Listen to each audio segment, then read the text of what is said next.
તો વિદ્યાર્થી મિત્રો કેમ છો? દરેક જણ મજા? બોલો, સંભાવના ચેપ્ટર કેવું લાગ્યું? સહેલું કે અઘરું? સહેલું જ છે એકદમ. તો શું કે આમાં કંઈ છે નહીં આખા ચેપ્ટરની અંદર, બરાબર? ખાલી શાંતિથી રકમ આપણે સમજવી પડે, બરાબર? બાકી બધું સહેલું છે. આપણો ટોપિક કયો હતો?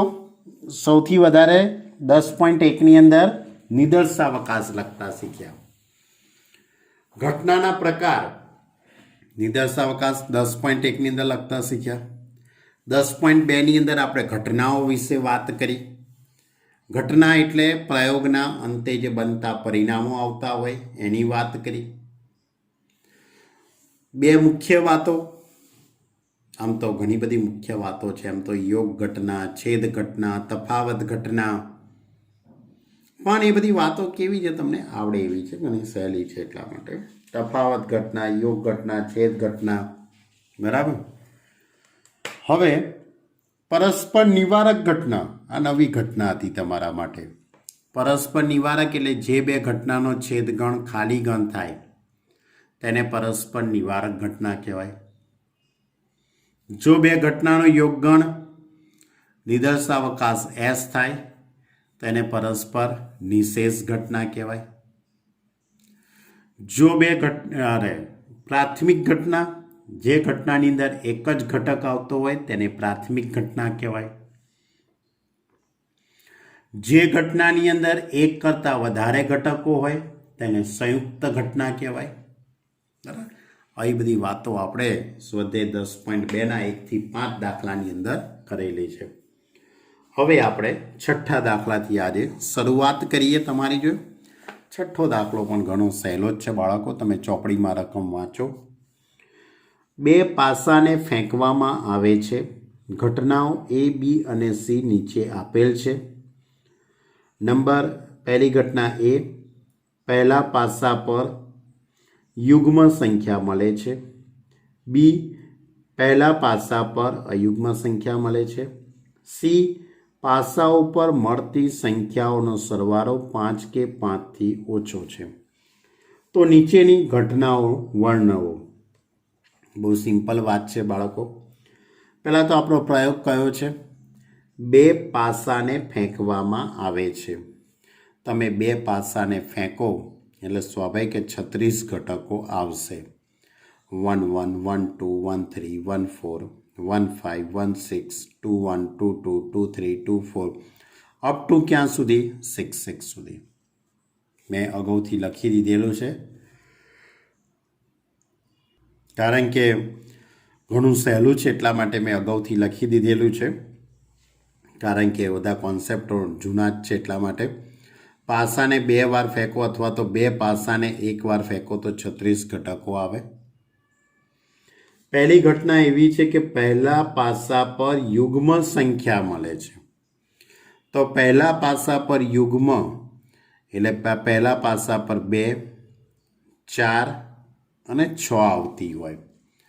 તો પહેલા પાસા પર યુગ્મ અંક આવતા હોય તો 2 1 2 2 2 3 2 4 2 5 2 6, 4 1 4 2 4 3 4 4 4 5 4 6, 6 1 6 2 6 3 6 4 6 5 6 6.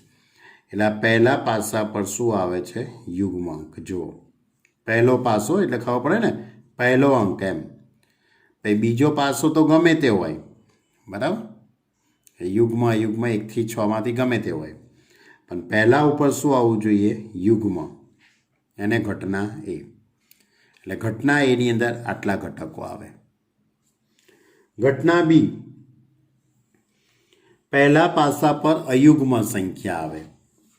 પહેલા પાસા પર અયુગ્મ સંખ્યા એટલે 1 1 1 2 1 3 1 4 1 5 1 6 3 1 3 2 3 3 3 4 3 5 3 6 5 1 5 2 5 3 5 4 5 5 5 6.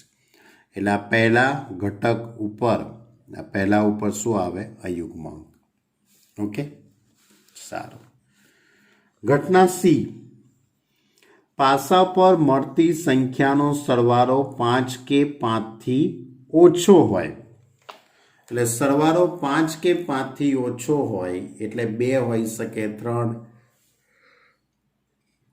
2, 3, 4 કે 5 હોઈ શકે. તો પહેલાં તો 1, 1 આવી શકે, કારણ કે 1 ને 1 2 થાય. 1, 2 પણ આવે, 1, 3, 1, 4, પછી 1, 5 ના આવે, કારણ કે 1 ને 5 6 થવાના એટલે ના આવે. પછી 2, 1, 2, 2, 2, 3, પછી 3, 1, 3, 2, 3, 3, આટલા જ ઘટકો આવવાના. 3, 3 એ ના આવે, કારણ કે 3 ને 3 6 થઈ જાય એટલે 4, 1 આવશે. એટલે ઘટના સીની અંદર આટલા ઘટકો આવે. ક્લિયર? એટલે ઘટના એ અને ઘટના બી અને ઘટના સી આ ઘટકો આપણે લખી દીધા. હવે પહેલો દાખલો, તો એ ડેશ શું પૂછ્યું છે? એ ડેશ. એ ડેશનું અર્થઘટન શું થાય? એ નહીં. એટલે એના ઘટકોને તમારે નિદર્શાવકાશમાંથી કાઢી નાખવાના. જેવી રીતે આપણે પૂરક ઘટના શોધીએ છીએ તે રીતે. એ ડેશ એટલે પૂરક ઘટના જ થઈ ને. એને એના ઘટકોને નિદર્શાવકાશમાંથી કાઢી કાઢો તો ઘટના બીના ઘટકો રહેશે.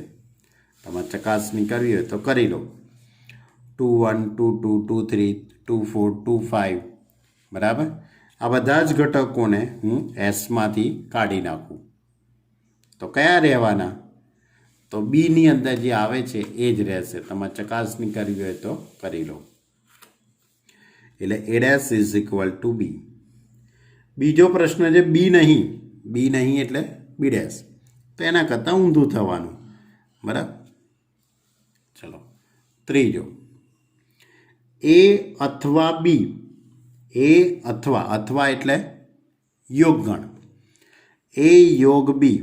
એ અને બીનો યોગગણ કરો એટલે નિદર્શાવકાશ એસ આખો આવી જશે. ચોથું, એ અને બી. અને એટલે છેદગણ. તો એ અને બીની અંદર કશો ઘટકો સરખા છે જ નહીં એટલે ખાલી ગણ. પછી પાંચમું, એ પરંતુ સી નહીં. એ ખરું પરંતુ સી નહીં એટલે એ માઇનસ સી. એમાંથી સીના ઘટકો કાઢી નાખવાના. તો એમાંથી સીના ઘટકો કાઢી નાખો તો 2, 4, 2, 5, 2, 6, 4, 2, 4, 3, 4, 4, 4, 5, 4, 6, 6, 1, 6, 2, 6, 3, 6, 4, 6, 5 અને 6, 6. પછી છઠ્ઠો દાખલો છે બી અથવા સી. એટલે બી યોગ સી. આ બેને તમારે ભેગા કરી દેવાના. બી યોગ સી એ હું તમને જાતે લખવા આપું છું. એ કસરત તમારે કરવાની. પછીનો દાખલો છે બી અને સી. બી અને સી એટલે બી છેદ સી. તો બંનેમાં સમાન ઘટકો કયા થશે? તો બી અને સીની અંદર કોમન ઘટકો કયા થવાના? 1, 1, 1, 2, 1, 3, 1, 4, 3, 1, 3, 2. પછી સાતમો દાખલો છે બી અને સી. અચ્છા ઓકે, છઠ્ઠો લીધો. સાતમો, આઠમો દાખલો આવ્યા કે એ ડેશ છેદ બી ડેશ છેદ સી ડેશ. એ ડેશ છેદ બી ડેશ છેદ સી ડેશ. તો આ રીતે લખાશે એ ડેશ છેદ બી ડેશ છેદ સી ડેશ. તો દ મોર્ગનના નિયમનો ઉપયોગ કરું તો એ યોગ બી યોગ સીનો હોલ ડેશ થઈ જશે. દ મોર્ગનના નિયમનો ઉપયોગ કરું તો હવે એ યોગ બી યોગ સી ત્રણે ત્રણ ઘટનાઓનો યોગગણ કરું તો નિદર્શાવકાશ પોતે જ થઈ જાય. એનો ડેશ એટલે ખાલી ગણ. ખ્યાલ છે ને, આપણે પહેલા ચેપ્ટરની અંદર આવતું હતું કોઈ પણ સાર્વત્રિક ગણનો પૂરક ગણ એટલે ખાલી ગણ અને ખાલી ગણનો પૂરક ગણ એટલે સાર્વત્રિક ગણ. પણ અહીંયા આપણે સાર્વત્રિક ગણ એવું નહીં બોલીએ, આપણે નિદર્શાવકાશ એસ નો પૂરક ગણ ખાલી ઘટના, અશક્ય ઘટના. બરાબર. અને અશક્ય ઘટનાની પૂરક ઘટના એટલે ચોક્કસ ઘટના. એમ એ રીતે. હવે આપણો એના પછીનો દાખલો ક્વેશ્ચન નંબર 7. પ્રશ્ન નંબર 7 એ રીતે છે, ઉપરોક્ત પ્રશ્ન 6 પરથી નીચે આપેલા વિધાનો સત્ય છે કે અસત્ય તે જણાવો. અને તમારા જવાબનું કારણ આપો. આપેલા વિધાનો સાચા છે કે ખોટા તે તમારે કહેવાનું છે. તેમાંનો પહેલો છે દાખલો, એ અને બી પરસ્પર નિવારક છે. શું આ વાક્ય સાચું કે ખોટું? તો આપણે પ્રશ્ન નંબર 6ની અંદર, એટલે આપણે આગળના દાખલાની અંદર એ અને બીનો છેદગણ ખાલી ગણ થાય છે, કારણ કે બંનેમાં કોમન ઘટક કશું હોવાનો જ નથી. એટલે એ અને બી પરસ્પર નિવારક છે, એટલે કે આ વિધાન કેવું થયું કહેવાય? સત્ય છે. બીજો દાખલો, એટલે બીજું વિધાન, એ અને બી પરસ્પર નિવારક અને નિષેધ છે. તો એ બેનો છેદગણ ખાલી ગણ થાય છે, એટલે પરસ્પર નિવારક તો થઈ ગયું. અને એ બંનેનો યોગગણ કરીએ છીએ તો એસ થાય છે, એટલે નિષેધ થઈ ગયું કહેવાય. એટલે યોગગણ કરવાથી નિદર્શાવકાશ એસ મળે છે અને છેદગણ કરવાથી ખાલી ઘટના. એટલે એ અને બી પરસ્પર નિવારક અને નિષેધ ઘટનાઓ છે, એટલે આ વિધાન સત્ય છે. આગળ, એ બરાબર બી ડેશ, સાચી વાત છે. બી ડેશ બરાબર એ, આપણે આગળ જ જોયું ને, બીજો જ દાખલો હતો. પછી એ અને સી પરસ્પર નિવારક છે, તો એ અને સીનો છેદગણ ખાલી ગણ આવતો નથી, કારણ કે એ અને સીની અંદર તો કોમન ઘટક રહેવાનો, બરાબર. એટલે કે એ અને સી પરસ્પર નિવારક ઘટનાઓ, એટલે કે આ વિધાન કેવું થયું? અસત્ય. પછી છે કે એ અને બી ડેશ પરસ્પર નિવારક છે. એ અને બી ડેશ, તો એ છેદ બી ડેશ, પણ આપણે બી ડેશ આગળ શોધેલો છે. બી ડેશ બરાબર એ, કોઈ પણ ગણનો તે ગણ સાથે છેદગણ કરીએ તો એ પોતે જ આવવાનો, એટલે ખાલી ગણ થતો નથી. માટે એ અને બી ડેશ પરસ્પર નિવારક નથી, એટલે આ વિધાન કેવું થઈ ગયું કહેવાય? અસત્ય. ક્લિયર? ચલો એના પછી એ ડેશ, બી ડેશ અને સી ડેશ પરસ્પર નિવારક અને નિષેધ છે. એ ડેશ, બી ડેશ અને સી ડેશ પરસ્પર નિવારક અને એ ડેશ છેદ બી ડેશ છેદ સી શોધી કાઢો. આ ત્રણેયનો છેદગણ ખાલી ગણ આવે છે, તમે ચકાસણી કરી લેજો. એ ડેશ છેદ બી ડેશ છેદ she is equal two S. અહીંયા યોગગણ આવશે બાળકો, અહીંયા યોગગણ આવશે, બરાબર. છેદગણ ખાલી ગણ થાય છે ને યોગગણ એસ થાય છે. માટે એ ડેશ, બી ડેશ અને સી એ પરસ્પર નિવારક ઘટનાઓ પણ છે અને નિષેધ ઘટનાઓ પણ છે, એટલે આ વિધાન સત્ય છે એમ કહેવાય, બરાબર. એટલે આ વિધાન કેવું થયું? સાચું. તો બાળકો, આ સાથે આપણું સ્વાધ્યાય 10.2 પૂરું થયું. 10.1 અને 10.2 બધા રમૂજી પ્રકારના દાખલા હતા, નાના, બરાબર. કસરત કરવાની હતી એવા દાખલા. હવે આપણે આગળના ટોપિકની વાત કરીએ. આપણો આગળનો ટોપિક છે કે કોઈ પણ ઘટનાની સંભાવના કેવી રીતે શોધાય. ઘટનાની સંભાવના. તો જો યાદચ્છિક પ્રયોગના નિદર્શાવકાશ એસમાં n ઘટકો છે તથા ઘટના એના ઉદ્ભવ માટે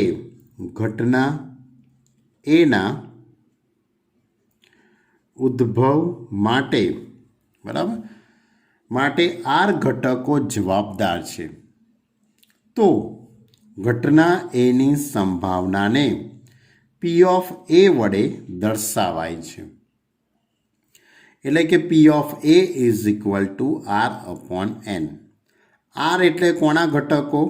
ઘટના એના ઘટકો. ઘટના એના ઉદ્ભવ માટેના ઘટકો કેટલા છે? R. અને છેદમાં n એટલે નિદર્શાવકાશના ઘટકો, એટલે ઘટના એના ઉદ્ભવ થવા માટેના ઘટકો અને છેદમાં નિદર્શાવકાશના કુલ ઘટકો. તો આ રીતે આપણે કોઈ પણ ઘટનાની સંભાવના શોધી શકાય છે. આ સૂત્રની મદદથી આપણે કોઈ પણ ઘટનાની સંભાવના શોધી શકીએ છીએ. આગળ બીજું લખ્યું કે સંભાવનાની પૂર્વધારણાયુક્ત વ્યાખ્યા. તો કોઈ પણ યાદચ્છિક પ્રયોગ, ધારો કે કોઈ યાદચ્છિક પ્રયોગનો નિદર્શાવકાશ S છે. જો વિધેય p એક વિધેય છે જેનો પ્રદેશ S નો ઘાતગણ એટલે એના ઉપગણો છે બધા, અને સહપ્રદેશ તરીકે સંવૃત અંતરાલ 0 થી 1 માં નીચેની પૂર્વધારણાઓનું પાલન કરે તો પીને સંભાવના વિધેય કહેવામાં આવે છે, અને પી ઓફ એને ઘટના એની સંભાવના કહેવાય છે. આ પણ સૂત્ર જ છે. આ પૂર્વધારણા સાથે સંકળાયેલી વાતો છે. પૂર્વધારણા વિશે તમે થોડુંક જાણો જ છો. આમે કઈ પૂર્વધારણા કે કોઈ પણ ઘટનાની સંભાવના હંમેશા 0 થી 1ની વચ્ચે જ હોય. 0 કરતાં મોટી અને 1 કરતાં નાની. એટલે કોઈ પણ ઘટનાની સંભાવના એ 0 less than or equal to P of A less than or equal to 1. અને બીજી છે કે P of S is equal to 1. એટલે નિદર્શાવકાશની સંભાવના 1 થાય. આ એની બીજી પૂર્વધારણા છે. જો ત્રીજી પૂર્વધારણા, જો એ અને બી પરસ્પર નિવારક ઘટનાઓ હોય તો P of A union B બરાબર P of A plus P of B. જો એ અને બી પરસ્પર નિવારક, નિવારક એટલે જેનો છેદગણ ખાલી ગણ થતો હોય, એ છેદ બી બરાબર 5 થાય તો પી ઓફ એ યોગ બી બરાબર P of A plus P of B. આ પૂર્વધારણા 3 છે. તો આ પી એ શું છે? સંભાવના વિધેય છે.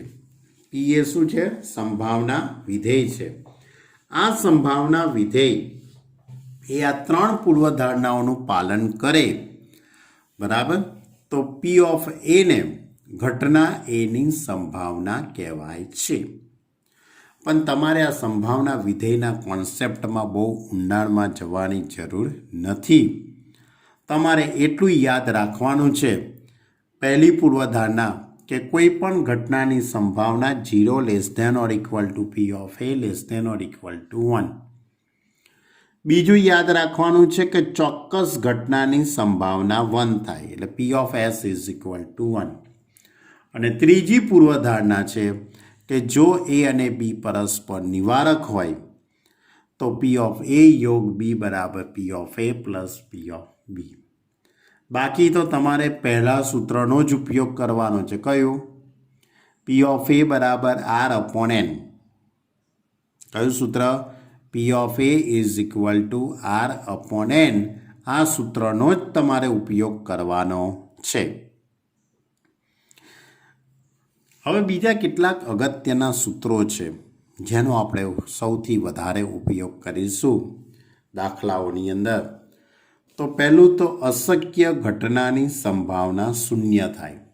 કોઈ પણ અશક્ય ઘટના હોય એની સંભાવના કેવી થાય? 0. ચોક્કસ ઘટનાની સંભાવના P of S is equal to 1. પછી ત્રીજી વાત, P of A dash 1 minus P of A. કોઈ પણ પૂરક ઘટનાની સંભાવના 1 માઇનસ પી ઓફ એ. ચોથું સૂત્ર પી ઓફ એ યોગ બીનું સૂત્ર. તો પી ઓફ એ યોગ બી બરાબર P of A plus P of B minus P of A છેદ બી. કદાચ તમને આ સૂત્ર પહેલા ચેપ્ટરની અંદર, ગણ સિદ્ધાંતના ચેપ્ટરની અંદર નંબર ઓફ એ યોગ બી બરાબર નંબર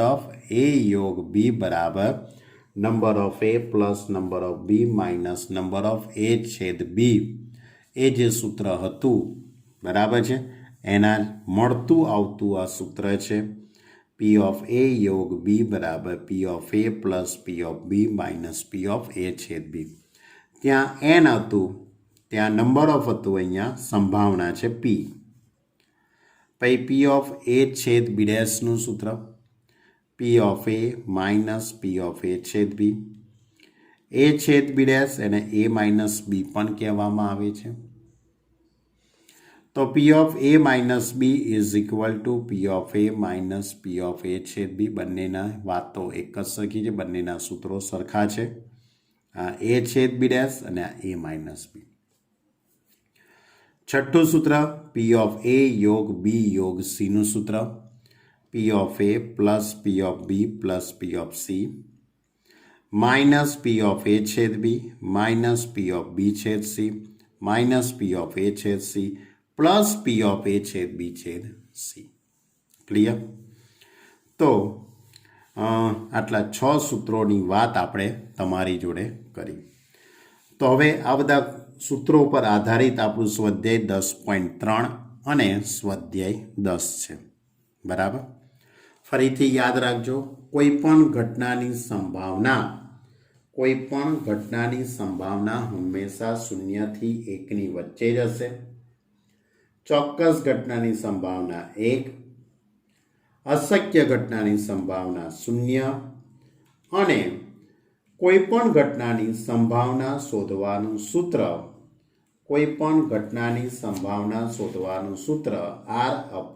R/n. R એટલે શું સમજવાનું? ઘટના એના ઉદ્ભવ માટેના ઘટકો અને n એટલે શું સમજવાનું? નિદર્શાવકાશના કુલ ઘટકો. ક્લિયર? અને એ સિવાય આટલા સૂત્રો યાદ રાખવાના, એટલે તમારે આ ચેપ્ટર આવડી ગયું સમજી લેવાનું. હવે સ્વાધ્યાય 10.3ની વાત કરું. હવે સ્વાધ્યાય 10.3નો પહેલો દાખલો કંઈક આ રીતે છે. કોઈ એક પ્રયોગ છે, એનો નિદર્શાવકાશ S બરાબર W1 W2 W3 W2 W4 W5 W7 સુધી છે. બરાબર? કોઈ એક પ્રયોગના નિદર્શાવકાશમાં 1 2 3 4 5 6 7 W1 W2 7 ના પરિણામો માટે નીચે દર્શાવેલમાંથી કયું સંભાવના નિર્ધારણ માન્ય નથી? શું લખેલું છે? કયું સંભાવના નિર્ધારણ માન્ય નથી. હવે આનું અર્થઘટન શું થાય? તો અહીંયા એને અલગ અલગ દાખલા જે આપેલા છે એમાં કયું સંભાવના નિર્ધારણ માન્ય નથી, એટલે કયું સંભાવના બનતું નથી, કયું સંભાવનાના ગુણધર્મનું પાલન નથી કરતું, પૂર્વધારણાઓનું પાલન નથી કરતું. તો પહેલો દાખલો, બરાબર, ટોટલ 1 2 3 4 5 દાખલા આપેલા છે. એમાંનો પહેલો દાખલો છે W1 એની સંભાવના 0.1, W2ની 0.01, W3 0.05. આ સંભાવના નિર્ધારણ કરેલી છે. બરાબર? સંભાવના નિર્ધારણ એટલે શોધેલી છે. એમ W4ની છે 0.03, W5ની 0.01, W6ની 0.2, W7ની 0.6. તો આ સંભાવના વિતરણ શક્ય છે, આ સંભાવના નિર્ધારણ કરેલું છે શક્ય છે કે નહીં તે તમારે કહેવાનું છે. તો 2 પૂર્વધારણાઓનું પાલન થતું હોવું જોઈએ, 2 નિયમોનું પાલન થતું હોવું જોઈએ. એક, આમાંની દરેક ઘટનાની સંભાવના 0 થી 1 ની વચ્ચે હોવી જોઈએ. તો અહીંયા જોઈ શકાય છે કે દરેકની સંભાવના કેવી છે? 0 થી 1 ની વચ્ચે જ છે ને. 0.05, 0.03, 0.01, 0.2, 0.6 એટલે બધાની સંભાવના 0 થી 1 ની વચ્ચે જ છે. એટલે પહેલા નિયમનું તો પાલન થઈ ગયું. બીજો નિયમ, આ બધાનો તમારે સરવાળો કરવાનો.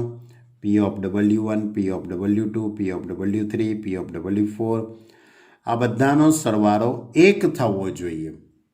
બધાનો સરવાળો કેટલો થવો જોઈએ? 1.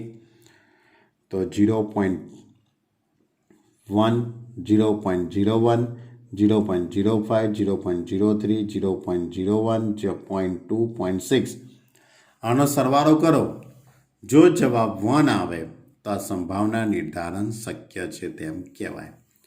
એ જ રીતે પછી બીજો દાખલો, એ જ રીતે ત્રીજો દાખલો, એ જ રીતે ચોથો ને પાંચમો.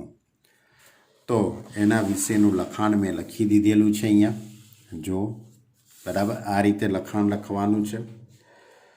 તો પી ઓફ ડબલ્યુ આઈ એટલે W1, W2, W3, આઈની કિંમત 1, 2, 3, 4, 5, 6, 7. દરેકની સંભાવના કેવી છે? 0 અને 1ની વચ્ચે. પછી I is equal to 1 to 7 P of WI એટલે P of W1 plus P of W2 plus P of W3 dash dash P of W7. બધાનો મેં સરવાળો કરી દીધો. તો 0.1 પ્લસ 0.01 પ્લસ 0.05 પ્લસ 0.03 પ્લસ 0.01 0.2 0.6 બધાનો સરવાળો 1 થાય છે. આ બંને ગુણધર્મોનું પાલન થયું માટે આપેલ સંભાવના નિર્ધારણ માન્ય છે.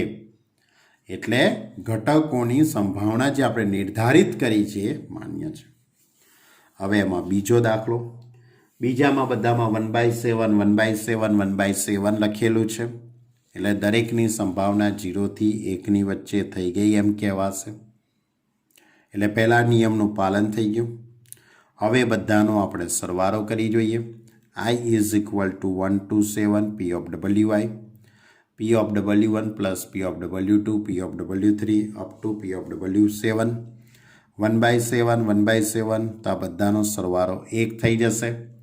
એટલે આ સંભાવના નિર્ધારણ માન્ય થઈ ગયું કહેવાય. પછી એમાં ત્રીજો દાખલો, ત્રીજા દાખલાની અંદર માહિતી આપેલી છે 0.1 0.2 0.3 0.4 0.5 0.6 0.7 બરાબર. એટલે દરેકની સંભાવના 0 અને 1ની વચ્ચે તો થઈ ગઈ. હવે એનો સરવાળો કરી દઉં. I બરાબર 1 to 7 P of WI, P of W1 plus P of W2 plus P of W3 up to P of W7. 0.1 plus 0.2 plus 0.3 plus 0.4 plus 0.5 plus 0.6 plus 0.7. આ બધાનો સરવાળો 2.8 થાય છે. એટલે કે એનો સરવાળો 1 થતો નથી, એ જે શક્ય નથી. 2.8 તો થવો જ ના જોઈએ, એક્ઝેક્ટ 1 જ થવો જોઈએ. તો જ આ સંભાવના નિર્ધારણ માન્ય ગણાય. એટલે આ નિર્ધારણ માન્ય નથી. એના પછીનો દાખલો, એના પછી W1 એની સંભાવના -0.1, W2ની 0.2, W3ની 0.3, 0.4, W5ની -0.2, W6 0.1, W7 0.3. હવે અહીંયા તો રકમ જોઈને જ તમને ખબર પડી જાય. રકમ જોઈને જ ખબર પડી જાય કે ભાઈ આ સંભાવના નિર્ધારણ માન્ય થશે કે નહીં. આ પહેલાં જ ખેલ બગાડી દીધો. જુઓ, W1ની સંભાવના -0.1 એને કીધી. કહેવાય ખરી કોઈ દિવસ સંભાવના નેગેટિવમાં હોય ખરી? પછી આ ભાઈએ પણ લોચો કર્યો છે આને. W5ની -0.2. એટલે આ બંને જણાએ શું કર્યું કે ભાઈ સંભાવના માઇનસમાં લઈ આવ્યા, પણ એ શક્ય નથી. એટલે આ સંભાવના નિર્ધારણ માન્ય જ નથી. એનો તમારે સરવાળો કરવાની હવે કોઈ જરૂર છે જ નહીં. પહેલાં ગુણધર્મોનું જ પાલન નહીં થતું, પછી બીજાને શું કરવા બેસીએ આપણે. ચલો એના પછીનો દાખલો, 1/14, 2/14, 3/14, 4/14, 5/14, 6/14 ને છેલ્લે 15/14. આ ભાઈએ ગડબડી કરી. 15/14 એટલે 1 પોઈન્ટ સમથિંગ થઈ ગયું. એટલે આની સંભાવના કેવી થઈ ગઈ કહેવાય? 1 કરતાં વધારે. એટલે આ પહેલી પૂર્વધારણાનું જ પાલન નહીં થતું, તો બીજીની તો ક્યાં કરવા બેસું પાલન. ક્લિયર? તો આ રીતે કયો દાખલો? ડી અને ઈ. તો ડી અને ઈનું લખાણ તમારે કંઈક આ રીતે લખી દેવાનું. ડી અને ઈ વિશે આવું લખવાનું કે અહીં P ઓફ W1 -0.1 <0 જે શક્ય નથી, માટે આપેલ સંભાવના નિર્ધારણ માન્ય નથી. પછી ઈની અંદર લખવાનું W7માં 15/14 આપેલું છે, 1 કરતાં વધારે, જે શક્ય નથી, એટલે આપેલ સંભાવના નિર્ધારણ માન્ય નથી. ચલો હવે બીજો દાખલો લઈએ. એટલે આ પહેલો દાખલો હતો બાળકો, બરાબર. બીજો દાખલો એવો છે, એક સિક્કાને 2 વાર ઉછાળવાના. એક સિક્કાને 2 વાર ઉછાળતા ઓછામાં ઓછી 1 વાર કાંટો મળે તેની સંભાવના શું થશે? હવે સંભાવના શોધવાના દાખલા આયા બાળકો. શું શોધવાના દાખલા આયા? સંભાવના શોધવાના દાખલા. તો આપણો દાખલો છે નિદર્શાવકાશ કયો થશે? સિક્કાને 2 વાર ઉછાળો એટલે HH HT TH TT. તો નિદર્શાવકાશના કુલ ઘટકો કેટલા થઈ ગયા કહેવાય? 4 ઘટકો થઈ ગયા કહેવાય. એટલે number of S is equal two N is equal two 4. હવે તમારે કોની સંભાવના શોધવાની છે દાખલામાં? ઓછામાં ઓછી 1 વાર કાંટો મળે. ઓછામાં ઓછો 1 વાર કાંટો મળે એટલે એનું અર્થઘટન શું થાય? ઓછામાં ઓછો 1 વાર કાંટો મળે એટલે 1 વાર કાંટો મળે તોય ચાલે, 2 વાર કાંટો મળે તોય ચાલે. એટલે ST TH TT. તો કેટલા ઘટકો થયા આમાં? 3 ઘટકો. એટલે ઘટના એના ઉદ્ભવ માટે 3 ઘટકો જવાબદાર છે. એટલે R બરાબર 3. માટે ઘટના એની સંભાવના શોધવાનું સૂત્ર R/N. R એટલે 3 અને N એટલે 4 એટલે 3/4. ખ્યાલ આવ્યો દાખલામાં? ચલો ત્યારે હવે આગળનો દાખલો લઉં. Question number 3. એક પાસાને ફેંકવામાં આવે છે તો નીચે આપેલી ઘટનાઓની સંભાવના શોધો. એક પાસાને ફેંકીએ. હવે એક પાસાને ફેંકીએ એટલે સ્વાભાવિક છે કે એની અંદર 6 ઘટકો આવવાના છે. 1 2 3 4 5 6. એટલે કે નિદર્શાવકાશની અંદર ટોટલ 6 ઘટકો થયા કહેવાય. એટલે N ઇઝ ઇક્વલ ટુ 6 થઈ ગયા કહેવાય. ચલો હવે આમાં પહેલો દાખલો. એક અવિભાજ્ય સંખ્યા આવે એટલે ઘટના એ તરીકે એક અવિભાજ્ય. તો અવિભાજ્ય સંખ્યાઓ કઈ કઈ? 1 2 3 4 5 6. એમાં અવિભાજ્ય સંખ્યાઓ કઈ? તો 2 3 અને 5. બરાબર. તો 2 3 અને 5. હવે આની તમારે સંભાવના શોધવાની. તો P of A is equal two સૂત્ર કયું? R/N એટલે 3/6 એટલે ઇઝ ઇક્વલ ટુ 1/2. બરાબર ને? આ સૂત્રમાં ખબર પડી ગઈ ને? R એટલે કોના ઘટકો? ઘટના એના ઉદ્ભવ માટેના ઘટકો. તો ઘટના એના ઉદ્ભવ માટે 3 ઘટકો છે. ચલો બીજો દાખલો. બીજો દાખલો છે 3 કે 3થી મોટી સંખ્યા આવે. એને આપણે B નામ આપી દઈએ. 3 કે 3થી મોટી સંખ્યા આવે તે ઘટના. તેમાં કયા કયા ઘટકો આવી શકે બાળકો? 3 4 5 6. એટલે 4 ઘટકો થઈ ગયા કહેવાય. કેટલા ઘટકો થઈ ગયા કહેવાય? 4. અને N બરાબર કેટલા છે તમારી જોડે? 6. N બરાબર કેટલા છે? 6. તો હવે ઘટના બીની સંભાવના કેટલી થઈ જવાની? સૂત્ર કયું? R/N. R એટલે 4/6 ઇઝ ઇક્વલ ટુ 2/3. ચલો હવે ત્રીજો દાખલો. 1 કે 1થી નાની સંખ્યા આવે. C તરીકે શું લખવાનું? 1 કે 1 થી નાની સંખ્યા આવે? તો ભાઈ 1 કે 1 થી નાની સંખ્યા હોય ખરી? 1 થી નાની સંખ્યા આવવાની ખરી? હા, 1 આવશે ખાલી, એટલે માત્ર કયો ઘટક આવશે આમાં? એક જ ઘટક આવશે. કયો? 1. તો હવે એની પરથી આ ઘટનાની સંભાવના P of C is equal to R/n. તો C ના ઉદ્ભવ માટે એક જ ઘટક જવાબદાર છે, એટલે 1/6. n તો 6 જ છે. ચલો ચોથું, 6 થી મોટી સંખ્યા આવે.